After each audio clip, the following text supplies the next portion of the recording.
چاہتے ہیں. تو سورہ یوسف سب سے بہترین قصہ ہے. اور جہاں تک آپ نے سماعت کیا، حضرت سیدنا یوسف علیہ السلام جیل میں تھے اور ان کے ساتھ وَدَخَلَ مَعَهُ السِّجْنَ فَتَيَانِ، دو نوجوان بھی ان کے ساتھ جیل میں داخل ہوئے تھے. پھر ان دونوں نے جو خواب دیکھا تھا ان کے خواب کی تعبیر صحیح حضرت یوسف علیہ السلام نے بتائی. کل جیسے کہ میں نے یہ بھی عرض کیا، خوابوں کی تعبیر کے سلسلے میں یہ بھی ایک علم ہے. یہ تعبیر الرؤیا یعنی خوابوں کی تعبیر بتانا. تعبیر کا مطلب سمجھتے ہیں، اس کا کیا اشارہ ہو سکتا ہے. خواب میں کچھ اور دیکھا ہوتا ہے، اس کا معنی کیا ہو سکتا ہے. یہ باضابطہ پورا ایک علم ہے. اور اسی لیے فرمایا گیا کہ اپنے خواب ہر کس ناکس کو نہ بتاؤ، ایرے غیرے کے سامنے اپنے خوابوں کو نہ بتایا جائے. اور مومن کے خواب کے بارے میں اللہ کے نبی صلی اللہ علیہ وسلم نے فرمایا وہ نبوت کا 46واں حصہ ہے.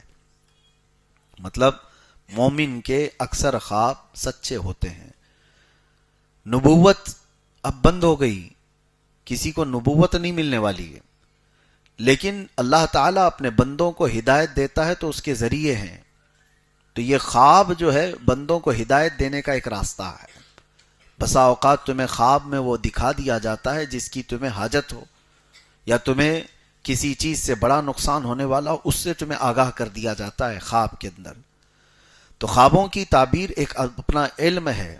لیکن آپ کو میں بتاؤں، جو اس کا علم رکھنے والے علماء ہیں انہی سے خوابوں کی تعبیر پوچھی جائے. اور خواب کی تعبیر دیکھنے والے پر بھی ڈیپینڈ کرتی ہے، حالت پر بھی ڈیپینڈ کرتی ہے. کس وقت دیکھا، دن میں خواب دیکھ رہا تھا یا رات کے وقت سونے میں خواب دیکھا ہے، اور دیکھنے والا کیسا ہے، متقی پرہیزگار ہے یا فاسق و فاجر آدمی ہے. ایک ہی خواب ہو سکتا ہے لیکن دونوں کے معنی الگ الگ ہو سکتے ہیں. حضرت محمد بن سیرین یہ تابعی ہیں، خوابوں کی تعبیر کے بڑے عالم تھے. ان کی کتاب ہے تعبیر الرؤیا، جو اب تک امت میں خوابوں کی تعبیر پر لکھی ہوئی ایک بہت بڑی کتاب ہے. حضرت محمد بن سیرین نے کئی مرتبہ خوابوں کی تعبیر کو قرآن سے اخذ کر کے بتایا.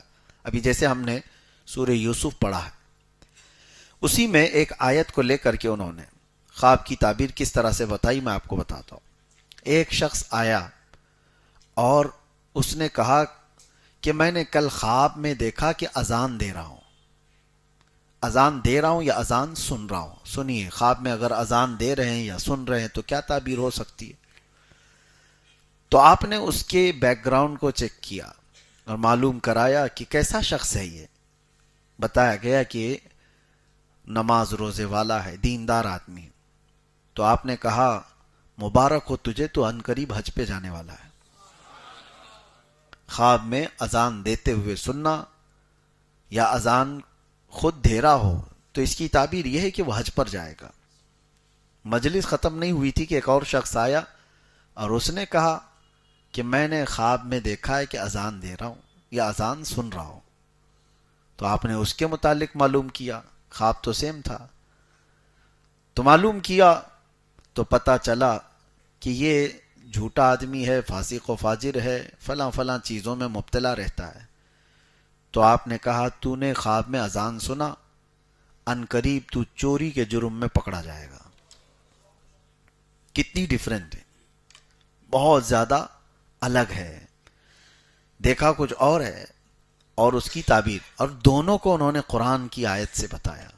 پہلے والے کو کہا، اللہ قرآن میں فرماتا ہے وَأَذِّن فِي النَّاسِ بِالْحَجِّ، جہاں حج کا ذکر آیا ہے وہاں اذن کہا ہے اللہ تعالیٰ نے کہ بلاؤ لوگوں کو، اذان دو یعنی اعلان کرو. اس آیت سے کہا کہ وہ حج پر جانے والا ہے. اور دوسرے کو جو چوری کا آپ نے فرمایا چوری میں پکڑا جائے، اس کو بھی آیت سے بتایا. قَالُوا أَذَّنَ مُؤَذِّنٌ بَيْنَهُمْ، یہ سورہ یوسف میں ہے کہ ایک اعلان کرنے والے نے اعلان کیا کہ یوسف علیہ السلام کے جو اب واقعہ ہے اس میں آپ سماعت کریں گے، ان کی کٹوری چوری ہو گئی اور پھر چور پکڑے بھی گئے. تو اس آیت سے انہوں نے کہا کہ جو خواب میں فاسق و فاجر آدمی نے اذان دیتے ہوئے سنا ہے تو وہ چوری کے جرم میں پکڑا جائے گا. خوابوں کی تعبیر ایک اپنا علم ہے. کبھی ایسا ہوتا ہے کہ کسی کی موت دیکھنا کسی کی موت دیکھنا وہ اس کی زندگی کی علامت ہے، اس کی لمبی عمر کی علامت ہے۔ مجھے آج آپ کے سامنے میں شیئر کرتا ہوں خوابوں کی تعبیر، کیونکہ چلتے پھرتے رہتے ہیں تو وقت نہیں ملتا بہت ساری چیزوں کو دیکھنے کا، اور کبھی کبھار ایسا ہوتا ہے کہ خواب آدمی بھول جاتا ہے۔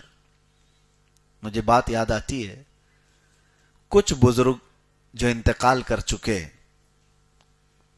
وہ اگر آئے ہیں ملاقات کرتے ہیں، ہنسی خوشی بات چیت ہو رہی ہے، یہاں تک تو ٹھیک ہے، لیکن گلے ملتے ہیں جو انتقال کر چکے، ہم تو اچھا ہی سمجھتے ہیں، انتقال کیے ہوئے ہمارے باپ ہیں، چاچا ہیں، کوئی بھی ہیں۔ وہ تو مجھے کافی دنوں کے بعد میں خواب کی تعبیر دیکھا تو پتا چلا کہ مرے ہوئے پرانے لوگ اگر گلے مل لیں تو اس کے جیل جانے کا اندیشہ ہے، اس کے جیل میں قید ہونے کا اندیشہ ہے۔ خوابوں کی تعبیر ایک بڑا علم ہے۔ اب آپ کو میں ایک بات بتاتا ہوں، خلیفہ ہارون رشید کی بیوی زبیدہ خاتون نے بھی ایک بار خواب دیکھا تھا، اور اتنا بھیانک خواب دیکھا تھا، یہ حضرت محمد بن سیرین کے حیات میں موجود تھیں، جب وہ تابعی خود موجود تھے، خوابوں کی تعبیر کے سب سے بڑے عالم ہیں۔ تو زبیدہ خاتون نے خواب یہ دیکھا کہ اجتماعی طور پر بہت سارے لوگ ان کی عزت لوٹ رہے ہیں، عصمت دری ہو رہی ہے۔ تو بہت سارے لوگ خواب میں کسی ایک عورت کی عزت لوٹ رہے ہوں تو کتنا بھیانک ہے، عورت تو ڈر جائے، بھیانک خواب ہے۔ صبح اٹھی تو پریشان ہوئی، کس سے خواب کی تعبیر پوچھوں۔ اس نے زبیدہ خاتون نے بتانے کو بھی شرم محسوس کیا کہ کیسے میں کسی کو بتا سکتی ہوں کہ خواب میں میرے سارے مرد حضرات عزت لوٹ رہے تھے۔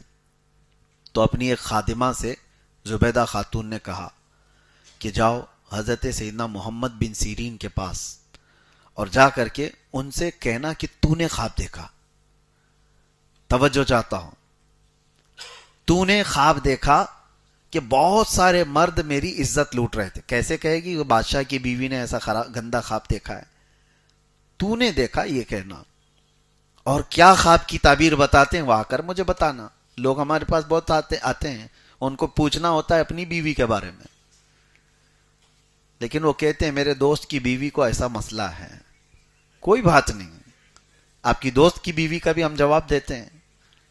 اگر ایسا کوئی پوچھنا چاہتا ہے تو کوئی حرج نہیں ہے، حیا کی وجہ سے۔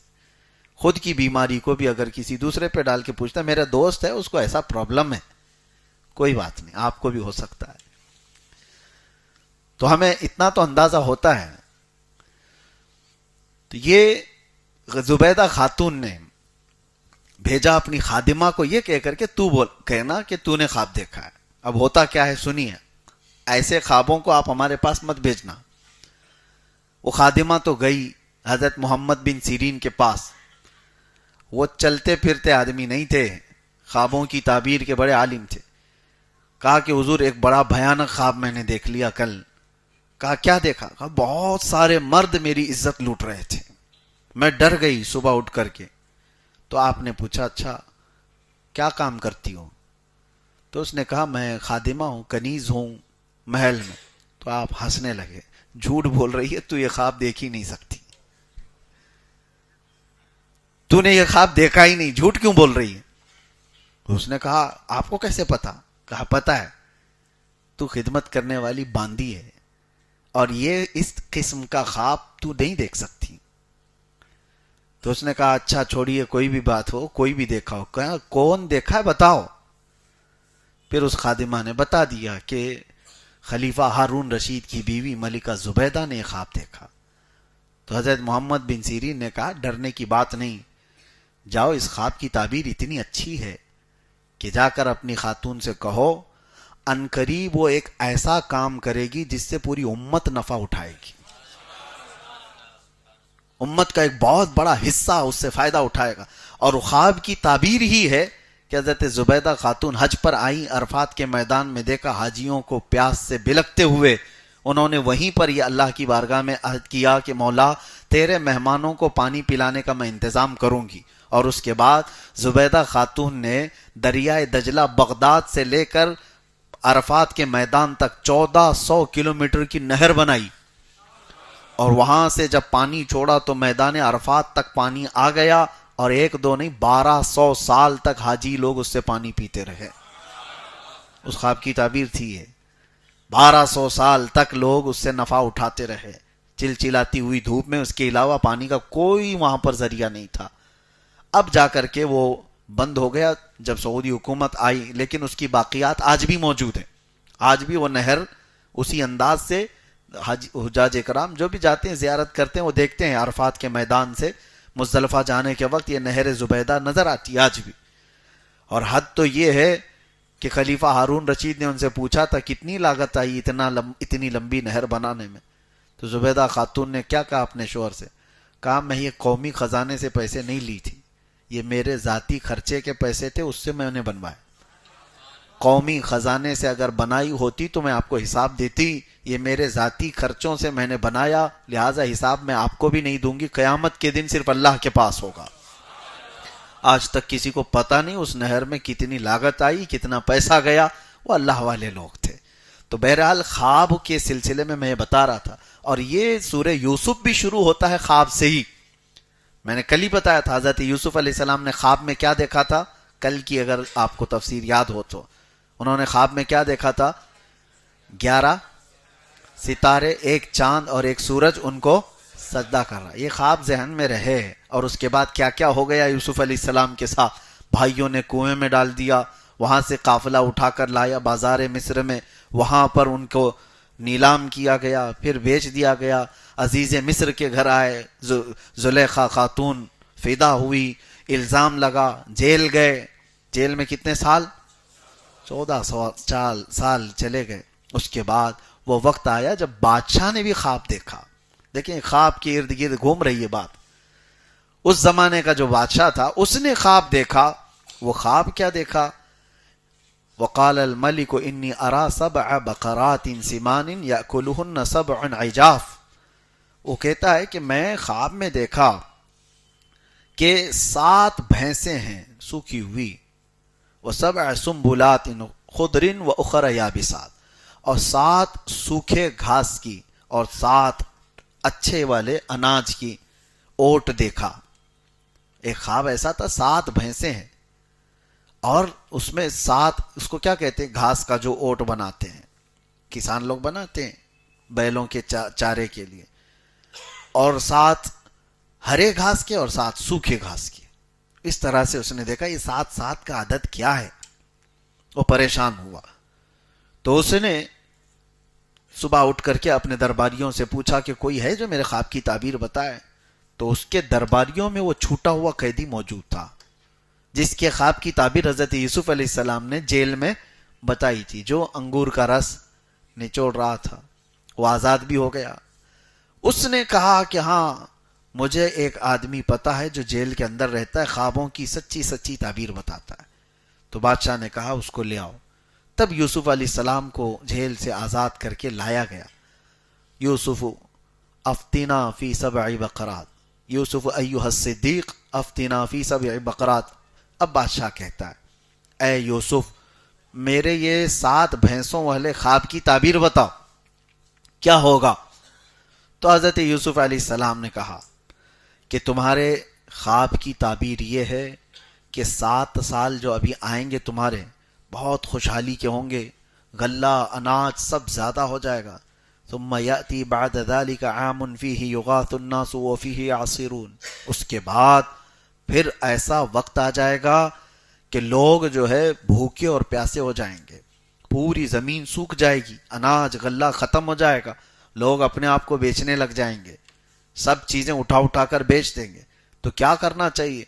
تو بادشاہ سے یوسف علیہ السلام نے کہا یہ جو تمہارے اچھائی کے 7 سال ہیں یہ اس میں اناج اور غلہ خوب جمع کر لو، اور جب وہ برے دن آ جائیں یعنی بھوک و پیاس و شدت کے، اس وقت اپنی رعایا کو تم اناج تقسیم کرو۔ تو بادشاہ کو یہ خواب سمجھ آ گیا، یہ تعبیر سمجھ آ گئی، اور اس کے اعتبار سے بادشاہ نے اعلان کیا اور سارے غلے اناج جمع کیے جانے لگے۔ اور یوسف علیہ السلام کو اس خواب کی تعبیر بتانے کے بعد بادشاہ مصر نے سیدھے اپنے وزیر اعظم کے عہدے پر بٹھا دیا۔ وزیروں میں بھی وزیر اعظم کے عہدے پر بٹھا دیا. یہی ہے رب تعالیٰ کا نظام. گھر سے نکلے، قافلے میں گئے، کنویں میں ڈالے گئے، بازار میں بیچے گئے، پھر جیل میں ڈالے گئے، اور اس کے بعد سیدھے رب تعالیٰ کہاں وہ اتنا بلند مقام کی وزارت عظمیٰ پر بٹھا دیا. اور اللہ فرماتا ہے وَكَذَلِكَ مَكَّنَّا لِيُوسُفَ فِي الْأَرْضِ، ہم نے زمین پر یوسف کو قوت بخشی. اور یوسف علیہ السلام نے اپنے حسن تدبیر سے ملک کے اور سلطنت کے کاموں کو ایسا نبھانا شروع کیا کہ بادشاہ کا اعتماد پورا آپ کے اوپر. 7 سال گزر گئے. اس کے بعد جو قحط کے 7 سال آئے، وہ آگے کے جو 7 سال، تو ساری رعایا پریشان تھی. ہر جگہ سے لوگ بھوکے اور پیاسے، اور کچھ بھی نہیں تھا. سب لوگوں نے جانور بیچ دیے، گھر بیچ دیے، اپنے آپ کو بھی بیچنے لگ گئے. تبھی اعلان ہوا کہ لوگوں کی ضروریات کے لیے شاہی خزانے سے غلہ دیا جائے گا. جو جس گھر میں، اب راشن تقسیم ہوتا ہے، جس گھر میں جتنے لوگ ہیں اتنا راشن لے کے جاؤ. اعلان ہو گیا، ہر جگہ سے لوگ اناج غلہ لینے کے لیے آئے. یہ وہ زمانہ ہے جب یہ شدت بھوک اور قحط سالی کی وجہ سے سارے لوگ پریشان تھے. تو یوسف علیہ السلام کے وہ 10 بھائی، ان کا کیا ہوا؟ وہ حضرت یعقوب علیہ السلام کی ناراضگی ہی مول لے کر جی رہے تھے.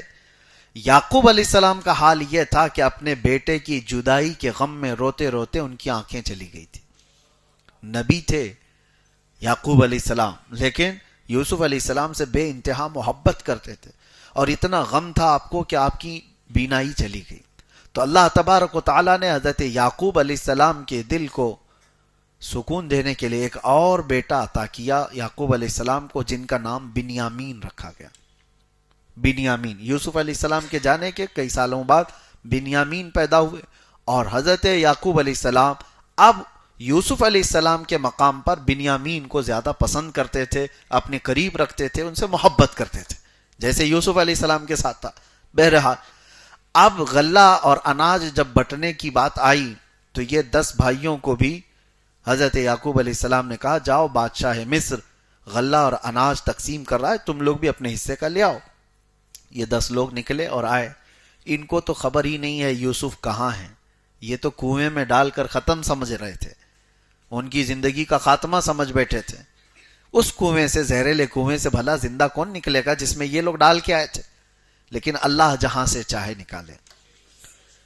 اب یہ 10 آئے اور غلہ جب تقسیم ہو رہا تھا تو یہ لوگ جیسی آئے، حضرت یوسف علیہ السلام نے ان کو دیکھا، دیکھتے ہی پہچان لیا. اور ان لوگوں نے حضرت یوسف علیہ السلام کو نہیں پہچانا.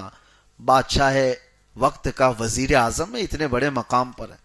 حضرت یوسف علیہ السلام نے ان کو دیکھا، اور یوسف علیہ السلام کو معلوم تھا کہ ایک اور بھائی میرا چھوٹا یعقوب علیہ السلام کا نور نظر بن چکا ہے، بہت عزیز ہے. تو حضرت یوسف علیہ السلام نے ان سے کیا کہا؟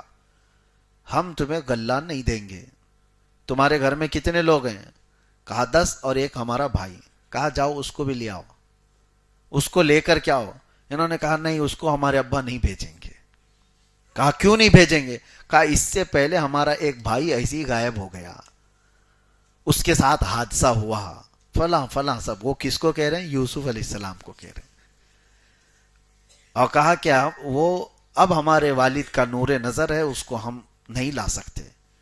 تو حضرت یوسف علیہ السلام نے کہا میں بھی اس وقت تک تمہیں غلہ نہیں دوں گا جب تک اس بھائی کو نہیں لاؤ گے. اب کیسے لائیں؟ تو اس کے بعد حضرت یوسف علیہ السلام نے ان کو واپس بھیجا. وہ گئے روتے گڑ گڑاتے اپنے ابا سے کہنے لگے بادشاہ مصر کا جو وزیر اعظم ہے وہ بڑا سخت ہے، وہ کہتا ہے جب تک چھوٹے بھائی کو نہیں بھیجیں گے وہ دے گا نہیں. حضرت یعقوب علیہ السلام جلال میں آ گئے اور کہا اس سے پہلے بھی تم لوگوں نے ایسی ہیلے بہانے کر کے مجھ سے یوسف کو دور لے کے، اور کچھ وہاں ان کے ساتھ غلط ہوا. میں نہیں چاہتا کہ میرے اس چھوٹے سے بیٹے کو بھی تم لوگ کچھ کرو.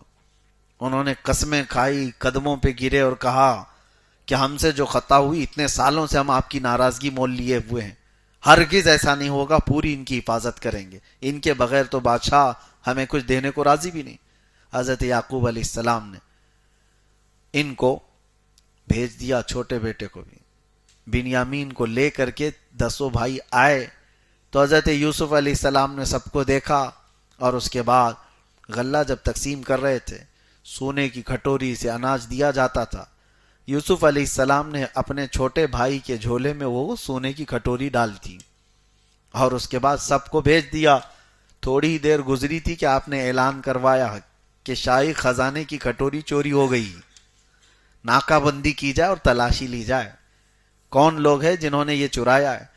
سب کی تلاشی لی گئی تو وہ 10 بھائیوں کے بعد جو چھوٹے تھے بنیامین ان کے جھولے میں مل گئی. ان کو پکڑا گیا، کہا گیا کہ ان کو پکڑا جائے گا. یوسف علیہ السلام جیسے ہی ان کو پکڑ کر کے لائے اب تو وہ رونا دھونا شروع کر دیے. ہمارے ایک بھائی کے ساتھ ایسا ہوا ہے پہلے، اب ہمارے باپ ہمارا اعتبار ہی نہیں کریں گے. اگر ان کے ساتھ بھی ایسا ہوا تو آپ رحم کرو. قالوا یا ایھا العزیز ان لہ ابا شیخا کبیرا فخذ احدنا مکانہ انا نراک من المحسنین. وہ کہتے ہیں ہم میں سے کسی ایک کو پکڑ کے رکھ لو، اس کو چھوڑ دو. یہ 10 ہے نا، ہم ان میں سے کسی ایک کو رکھ لو، آپ اس کو چھوڑ دو، آپ بہت اچھے لگتے ہو. انہوں نے کہا وہی کل والی بات میں نے جو کہا، جیل والوں کو جس کی ضرورت ہے اس کو ہی پکڑا جاتا ہے. حضرت یوسف علیہ السلام نے کہا قال معاذ اللہ ان ناخذ الا من وجدنا متاعنا عنده. ہرگز نہیں، اللہ معاذ اللہ، میں کسی ایسے کو کیوں پکڑوں جس کے پاس یہ کھٹوری نہیں ملی، جس کے پاس ملی اسی کو پکڑوں گا. اب وہ پریشان ہو گئے، کیا کریں گے، ہمارے باپ غم سے ختم ہو جائیں گے، انتقال ہو جائے گا. تو یہ باتیں چل رہی تھی. حضرت یوسف علیہ السلام نے پھر ان سے کہا کہ جاؤ تمہارے والد کو بھی لے آؤ. کہا وہ کیسے آئیں گے؟ تو حضرت یوسف علیہ السلام نے اپنا جبہ اتار کے دیا، کہا یہ لے جاؤ اور اپنے باپ کے چہرے پر ڈال دینا. قرآن پاک میں ہے اذهبوا بقمیصی ھذا فالقوه علی وجہ ابی. جاؤ ہمارے باپ کے چہرے پر یہ ڈال دو جبہ. اور پھر حضرت یوسف علیہ السلام نے یہ بھی کہا ڈال دو گے تو ہوگا کیا، ان کی بینائی واپس آ جائے گی. اب سنیے، یہ جبہ لے کر چلتے ہیں. وَلَمَّا فَصَلَتِ الْعِيرُ قَالَ أَبُوهُمْ إِنِّي لَأَجِدُ رِيحَ يُوسُف. حضرت یعقوب علیہ السلام کہتے ہیں جیسے یہ بھائی ان کے جبہ لے کر چل رہے تھے وہ گھر میں پریشان تھے، گھر والوں سے کہہ رہے ہیں مجھے یوسف کی خوشبو آ رہی ہے. جیسے جیسے وہ لوگ قریب آتے گئے حضرت یعقوب کہتے ہیں انی لأجد ریح یوسف. گھر والوں نے کہا آپ تو پرانی محبت میں ابھی بھی ہیں، آپ کو ہر جگہ یوسف یوسف یوسف نظر آتا ہے. قالوا تاللہ انک لفی ضلالک القدیم. لوگوں ان کے گھر والوں نے کہا، لیکن حضرت یعقوب علیہ السلام کا یہ گمان نہیں تھا، وہ یقین تھا. کیا کئی چیزیں ملتی ہیں نبی کو دور سے ہی خوشبو محسوس ہو رہی ہو اپنے بیٹے کی، اور وہ بھی نبی ہیں. ایک نبی کو دوسرے نبی کی خوشبو محسوس ہو رہی ہے. نبی کا پاور دیکھیں، نبی کی طاقت دیکھیں. اب اس کے بعد آیتیں سنیں. یہ بریلویوں کے واقعات نہیں، کہانی جس کو کہہ کر کے لوگوں میں پھیلا دیا جاتا ہے کہ یہ کہانیاں سناتے ہیں. آؤ کہانی نہیں، قصہ وہ جو اللہ تعالیٰ کہہ رہا ہے احسن القصص، اور اس میں ہمارا عقیدہ موجود ہے. فلما ان جاء البشیر القاہ علی وجہہ. اور کہتے ہیں کہ یہ لوگ جو جبہ لے کر کے آئے تھے وہ لائے، حضرت یعقوب علیہ السلام کے چہرے پر ڈال دیا. فرتد بصیرا، ان کی آنکھیں آ گئی.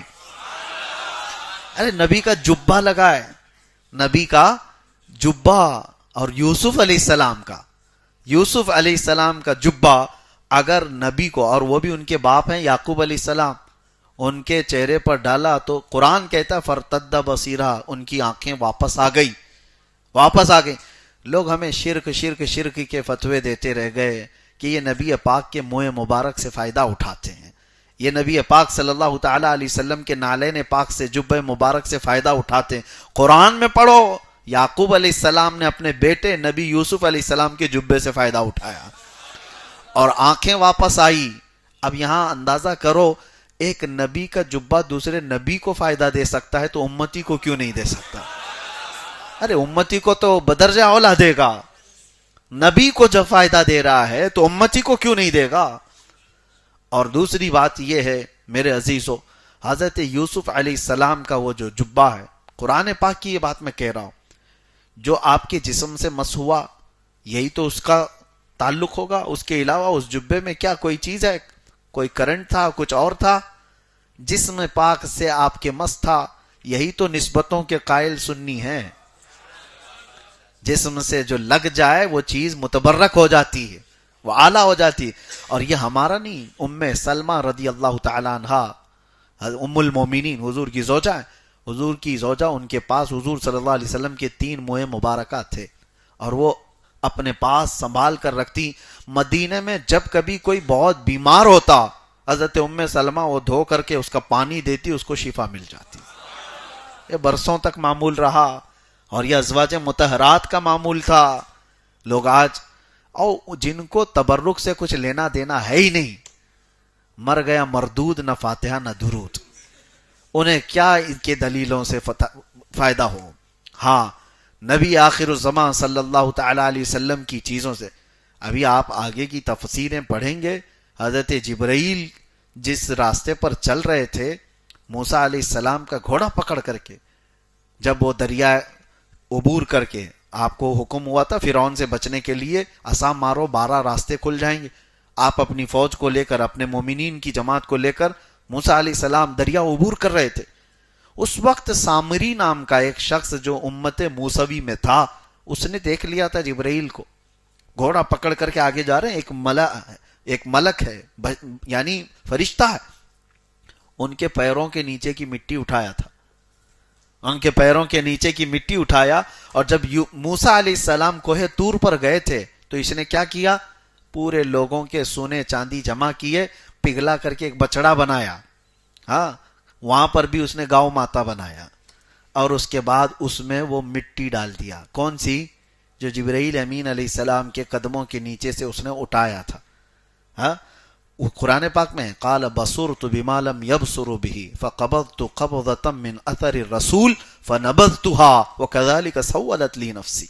وہ کہتا ہے میں نے وہ سونے کے بنے ہوئے بچڑے کے منہ میں وہ مٹی ڈال دیا تو بچڑا بولنے کے قابل بن گیا. بیٹری والا بچڑا نہیں تھا, ہاں سیل لگا کر کے بولا جا رہا ہو. اس زمانے میں موسیٰ علیہ السلام کے زمانے میں اس نے بولنے کے قابل بنایا. اور لوگ جو ہے اس کو خدا سمجھ بیٹھے. کتنے تو شرک کر گئے, سجدے میں گر گئے. اس بچڑے کی محبت ان کے دلوں میں بیٹھ گئی اور شرک ایسا کیے کہ اللہ کا عذاب آیا ان پر. موسیٰ علیہ السلام جب واپس آئے تو دیکھ کر جلال میں آئے. اب یہاں میں بتانا چاہتا ہوں, جبرائیل امین کے قدم کے نیچے کی مٹی اٹھا کر کے بے جان بچڑے کے منہ میں ڈال دیا جائے, وہ بولنے کے قابل ہوتا ہے. تو جہاں رحمت عالم صلی اللہ علیہ وسلم جس مدینے پہ چلے ہوں, کیا وہ مدینے کی مٹی کھا کے شفا نہیں ہوگی؟ تراب المدینۃ فیہ شفاء, مدینے کی مٹی میں شفا ہے.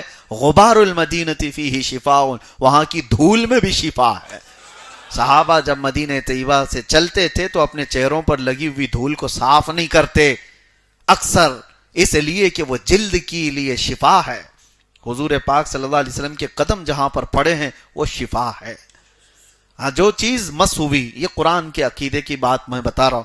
حضرت یوسف علیہ السلام کے والد آئے اور اب بینا تھے, اور یہ 10 بیٹے اور چھوٹے بیٹے 11 لوگ مل کر کے آئے. یوسف علیہ السلام کو جیسے ہی انہوں نے دیکھا, عزیز مصر بادشاہ بھی تھا اس وقت, اور حضرت یوسف علیہ السلام نے پھر اپنا قصہ بتایا کہ یہ میرے بھائی ہیں, یہ میرے باپ ہیں, یہ میرے چھوٹے بھائی, انہوں نے یہ کیا تھا فلاں فلاں, اور اللہ تعالیٰ نے مجھے وہاں سے نجات دیا, بازار میں پہنچایا, پھر پرانے بادشاہ کے گھر, وہاں سے جیل, جیل سے تمہارے دربار میں. یہ اللہ تبارک و تعالیٰ کی حکمتیں ہیں, جسے جہاں سے چاہتا ہے اٹھا کر بلند کرتا ہے. اور پھر اپنے بھائیوں سے کہا لا تثریب علیکم اليوم یغفر اللہ لکم, آج تمہاری کوئی پکڑ نہیں, اللہ تمہاری بخشش کرے. بھائیوں کو انہوں نے معاف کر دیا, آج میں تمہاری کوئی پکڑ نہیں کرتا, اللہ معاف کرے, میں تمہارے لیے استغفار کرتا ہوں. جیسی یوسف علیہ السلام نے یہ کہا, وہ سارے لوگ یوسف علیہ السلام کی تعظیم میں سجدے میں گر گئے, سجدے میں گر گئے. فلما دخلوا على يوسف آوى إليه أبويه وقال ادخلوا مصر إن شاء الله آمنين. یہاں سے اللہ تعالیٰ فرماتا ہے ورفع أبويه على العرش وخروا له سجدا وقال يا أبت هذا تأويل رؤياي. اس میں کتنے لوگ سجدے میں گر گئے؟ 11 بیٹے یعقوب علیہ السلام اور عزیز مصر حضرت یوسف علیہ السلام کہتے ہیں بچپن میں نے جو خواب دیکھا تھا، اے میرے والد یہ اس کی تعبیر ہے، یہ 11 ستارے ہیں، ایک چاند ہے اور میرا باپ سورج ہے۔ عزیز مصر بادشاہ اس کی مثال چاند ہے اور یعقوب علیہ السلام وہ سورج کی مثل ہیں، اور سارے تعظیم میں جھک گئے کس کے؟ یوسف علیہ السلام۔ تعظیم کا سجدہ جائز تھا، اس واقعے کو لے کر کے کوئی پیر صاحب پھر سجدہ نہ کرائیں۔ ہاں وہ تعظیم یعنی مذہب موسوی میں اور اس سے قبل کی مذاہب کی بات میں کر رہا ہوں، بہت ساری چیزیں شریعت میں تبدیلی آ گئی۔ یوسف علیہ السلام کی شریعت میں جائز تھا، اگر آپ ان کی شریعت میں ہو تو یہاں زندہ بھی نہیں رہنا چاہیے۔ یہ امت محمدیہ ہے، شریعت چلے گی تو میرے مصطفیٰ کی ہوگی۔ بہرحال حضرت یوسف علیہ السلام کا واقعہ یہاں پر تمام ہوا، اور اللہ تبارک و تعالی نے ان بھائیوں کو جو معاف فرمایا، اس میں ایک بہت نفیس عمدہ نکتہ مفسر شہیر حکیم الامت بیان فرماتے احمد یار خان رحمۃ اللہ علیہ۔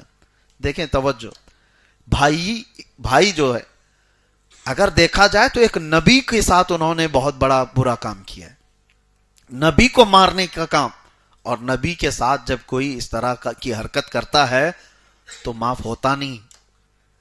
تاریخ کے اعتبار سے دیکھیں گے اگر آپ، معاف ہوتے نہیں وہ لوگ، نبی کو نقصان پہنچانے والے اس طرح کے۔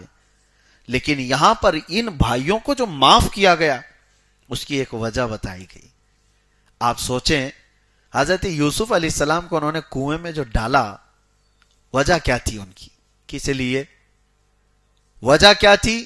وہ چاہتے تھے کہ یعقوب علیہ السلام سے ہم قریب ہو جائیں، یعقوب علیہ السلام سے ہم۔ تو حضرت حکیم الامت فرماتے ہیں ان کا جو یہ گناہ تھا نا، وہ ایک نبی سے قریب ہونے کے لیے تھا۔ بات سمجھ میں آ رہی؟ انہوں نے جو یہ خطا کی ہے اپنے بھائی کے ساتھ جب وہ ابھی نبی نہیں تھے، لیکن کیا بھی کیوں؟ ایک نبی سے قریب ہونے کے لیے، یعقوب علیہ السلام سے قریب ہونے کے لیے انہوں نے خطا کی تھی۔ تو اللہ تبارک و تعالیٰ اپنے نبی کے لیے کرنے والی کوئی خطا کو معاف کر دیتا ہے۔ یہ حکیم الامت بیان فرماتے ہیں نبی کیا قرب حاصل کرنے کے لیے، نبی کی محبت حاصل کرنے کے لیے ہو گئی ان سے خطا جان بوجھ کے، اب نہیں کرنا چاہیے لیکن ہوئی ہے خطا، تو اللہ تعالیٰ اس کو معاف فرما دیتا ہے۔ اسی لیے میرے عزیزو، نبی کے لیے جو جو چیزیں کی جاتی ہیں نا وہ نشانی بن جاتی ہیں۔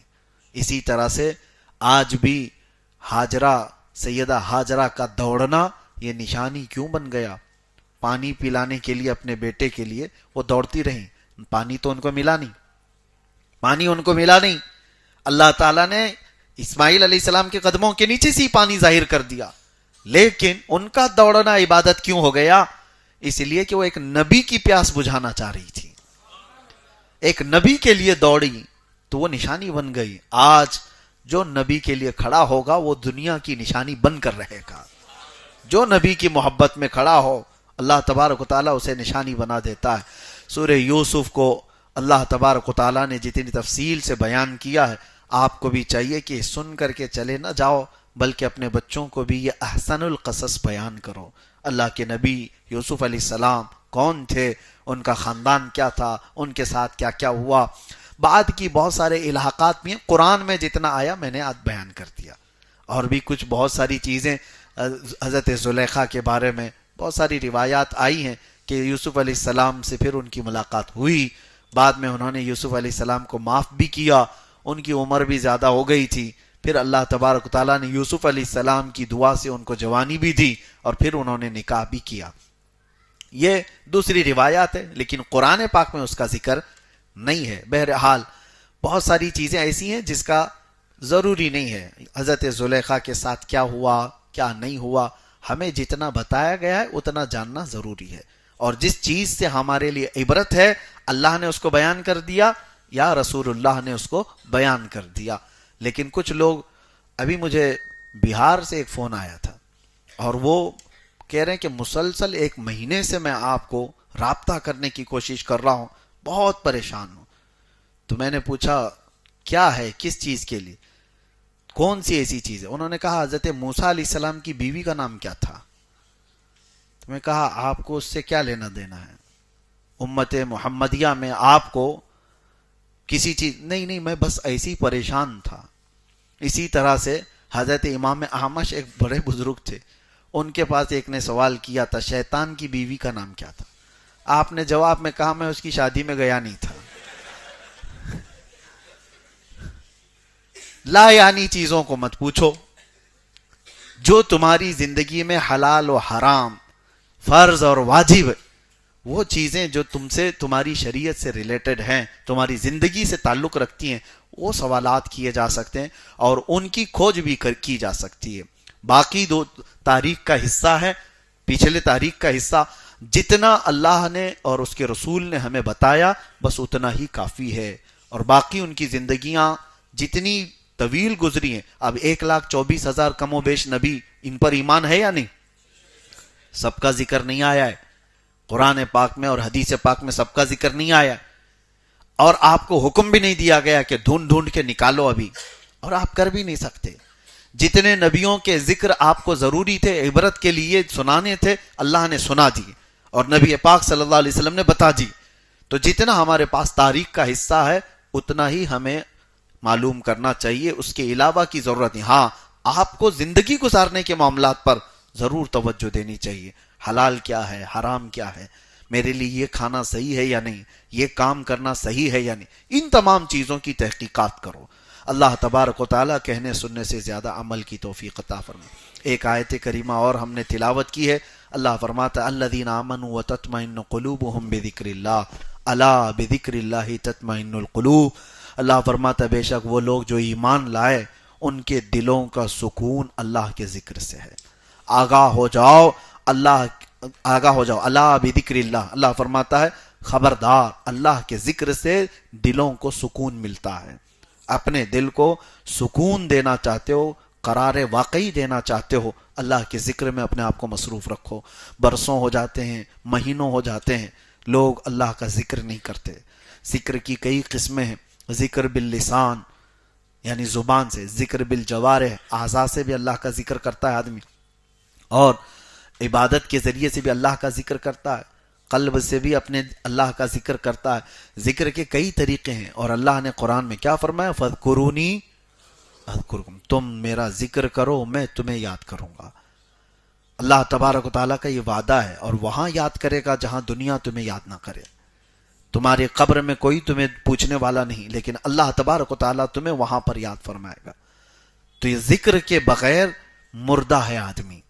اور ایسی ہی سمجھ لو ہماری روح بیمار ہوتی چلی جاتی ہے. دل کے متعلق فرمایا میرے آقا صلی اللہ علیہ وسلم نے، جب پیدا ہوتا ہے بندہ تو ایسا اس کا دل صاف شفاف آئینے کی طرح ہوتا ہے، پیدا ہوتا ہے. اور جب وہ بڑا ہو کر شعور آتے ہیں اور گناہ کرتا ہے تو اس کے دل پر ایک دھبا لگایا جاتا ہے، اور اس کے بعد وہ دھبا اس کو دوسرے گناہ پر ابھارتا ہے. ایک بار کر لیا نا تو کیا فرق پڑتا ہے، کچھ ہوا تو نہیں. دوسرا گناہ کرتا ہے، پھر تیسرا گناہ کرتا ہے، پھر چوتھا گناہ کرتا ہے. یہ گناہ اس کو اور آگے پش کرتے جاتے ہیں کہ پہلا والا گناہ اس کو تقویت دیتا ہے، سپورٹ کرتا ہے. کچھ ہوتا نہیں ہے، ایک بار جھوٹ بولنے سے کچھ ہوا تو نہیں، بچہ شروعات یہاں سے کرتا ہے. چوری کر کے بھی دیکھ لیا، کوئی پکڑا نہیں، اور دوسری کر لو، دوسری کے بعد تیسری، تیسری کے بعد بڑی، یہ چلتا رہے گا. اور میرے آقا صلی اللہ علیہ وسلم فرماتے ہیں ایک وقت ایسا آ جاتا ہے اس کے دل پر کالے نقطے بیٹھتے بیٹھتے پورا دل کالا ہو جاتا ہے. اور دل جب کالا ہو جاتا ہے تو پھر اس کو نہ عبادتوں میں دل لگتا ہے، نہ قرآن پڑھ سکتا ہے، نہ زیادہ دیر تک مسجد میں بیٹھ پاتا ہے، نہ غربا و مساکین کو خیرات کر پاتا ہے، نہ اس کو آیات عذاب ہلا پاتے ہیں، نہ آیات قبر. وہ جنازے دیکھتا رہتا ہے، قبرستانوں میں ٹھٹے مار کر ہنستا رہتا ہے. یہ اس کی علامتیں ہیں جس کا دل کالا ہو چکا ہے. اسے نہ مردے کچھ الجھا پاتے ہیں، نہ قبروں کی زندگیاں اسے واض و نصیحت کرتی ہیں. دل جب سیاہ ہو جائے تو یہ بہت سخت ہے. اور اس کے بعد کہا گیا نہایت جب دل سخت ہو جاتا ہے تو اس بندے کے متعلق کوئی بھروسہ نہیں کہ وہ کہاں تک گناہ کر سکتا ہے. وہ ماں سے زنا بھی کر سکتا ہے، باپ اپنی بیٹی سے زنا بھی کر سکتا ہے. یہ تمام چیزیں علامات بتائی گئی. دل کو اتنا سیاہ ہونے نہ دو. کب ہوتا ہے یہ گناہ کرتے کرتے، جب اس کا علاج ہی نہیں کرتا کوئی بندہ. اب اس کا علاج کیا ہے؟ قرآن کہتا ہے دل کو پاک کرنا ہو تو اللہ کا ذکر کرو. جب تم ذکر الہی کرو گے یہ میل چھٹتا جاتا ہے دل کے اوپر سے نکلتا جاتا ہے. اور یہی تو بات ہے کہ اولیاء کاملین ان کا دل پاک ہوتا تھا، تمہارے جاتے ہی وہ تمہارے حالات کو دیکھ لیتے تھے. کیوں؟